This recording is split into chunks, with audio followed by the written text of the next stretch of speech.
enough, I had my non-coms were pretty good.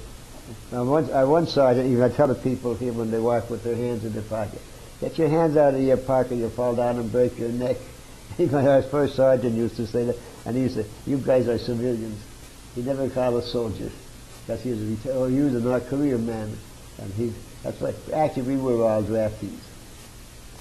But fortunately enough, like I said, I fired my rifle once, and that was by mistake. Can you compare what it was like? You were in Germany when the war came to an end, and you were also in Japan when the war came to an end. Can you compare? Well, then I couldn't tell you in Japan because we're so far out. We were already at sea. Okay. But in Germany, it was just transition. No noise, no fireworks like they have today or anything like that. And no demonstrations, no parades, all it was the paper said, war's over, and that was it. Were most of the German cities that you were in, were they left in ruins, or? Well, the ones we see, and the Air Force did a pretty good job on them. I remember when we were in St. Lo, France, and the Germans, they were sending the Air Force over to bombing Berlin, you couldn't see the sky because of the vapor trails. Airplane after airplane after plane. And we went there. But one thing, when I give the people in Germany credit, when the building was bombed, and everything was out pieced after the war, they started salvage. The British left it lay. They were bombed, let it lay. They think it was going to grow up again. But the Germans are very concerned. Like I said, we were bridge builders, and we were building a bridge. We had a log maybe about 4 foot or 3 foot long and a 6 foot square. And we had it left over. It was just true, though. The German people started fighting because it was a piece of wood they could use. They didn't waste it over there.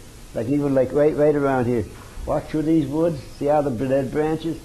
Nobody you think you're in a park. Because they used it like it. They used it for firewood and everything they needed. But then another thing. It was a law, non-fraternization with the Germans. One of our fellows paid a $250 fine to tell the lieutenant to go to heck because he's talking with a lady.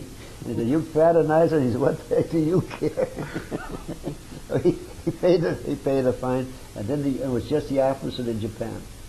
The kids that could talk with, you should give them candy bars and the likes of that. As far as civilian reaction, none that was in. Maybe because of what I was not. Like in Japan, it was quiet, and I wasn't in the jungle. I can tell that I was in the Pacific. I take my hat off. But I'm very glad I came home and enjoyed living. And like I said, I have a very good life. I have no complaints. You know how old I am? How old? 95. Good for you. And that. I smoked it, and the reason I smoked in England, in the Army, for a plain boredom.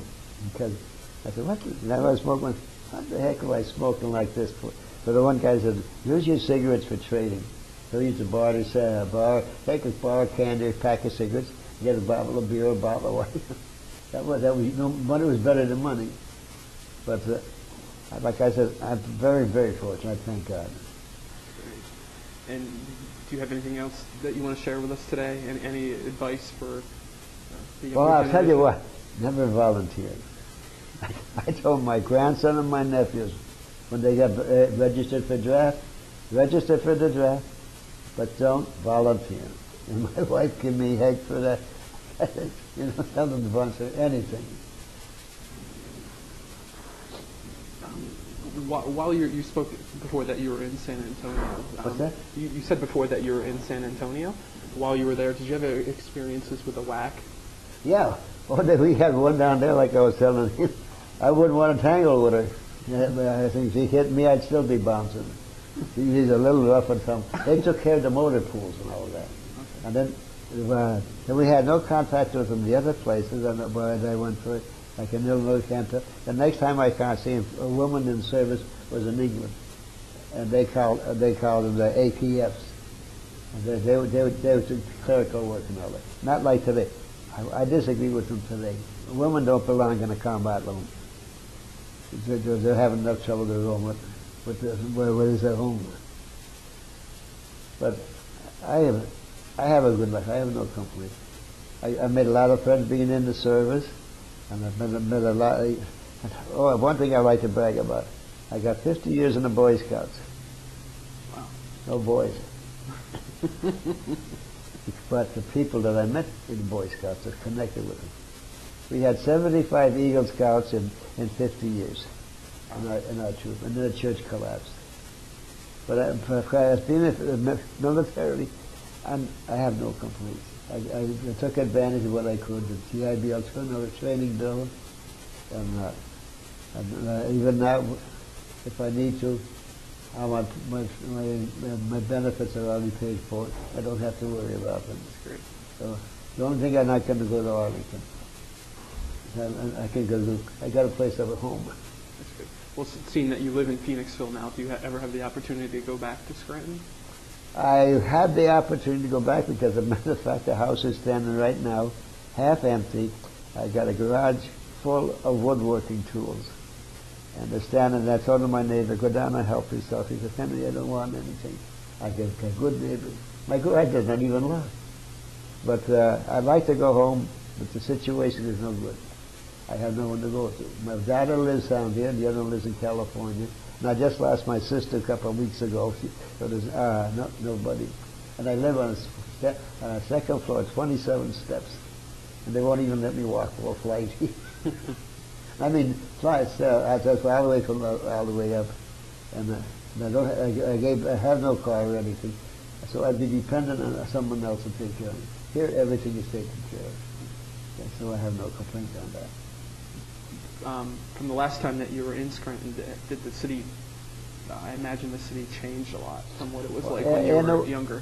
In a way, it has not. I understand now that one of the roads is expanding in the area, and so they want to rebuild Scranton because for a while it started going down a path.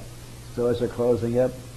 But when I go home, once I went home, and that was when my wife passed away, the kids, they said, Dad, you're not going upstairs. They wouldn't let me go up. So but I was in the garage, and I told them what I wanted. So my grandson, he took all my tools, and he was going to Carnegie. So he's using them now. But as far as being anything else, I like it here, but it's not like my friends are not here. These people are wonderful. And one thing I have to give them credit. But all the people, like I was married, I was married 71 years, so I know all the other people up there. They're up there, they're not down here. Like even now, just to call the other day, my nephew passed away. So this is a better place. Although I tell you what, you people live here, it's all right. And they say, oh, can we go down on the street? What street? I can't even find a corner, let alone a street down here. All right, Henry. Well, is there anything else that you'd like to? She has a book over there with my daughter made a scrapbook, and then there's some other things. The other one there. If you'd like, we can talk about some of the stuff in here. Yeah, you guys can be looking over it. Okay. Is there anything specifically that you'd like to share for the video, or? Well, want to look at it now? Yeah. Is there anything you can tell us? Oh, this is my carving. That was my hobby. That's what I learned after the war. Okay.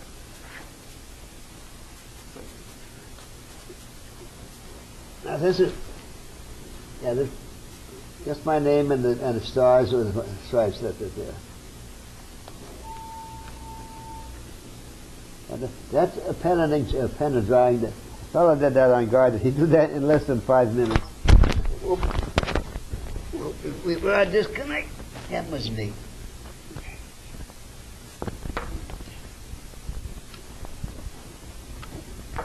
I know where to put it.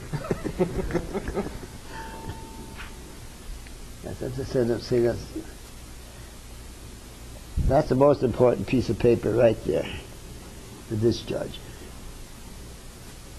And these, I don't know how come some of these little papers here,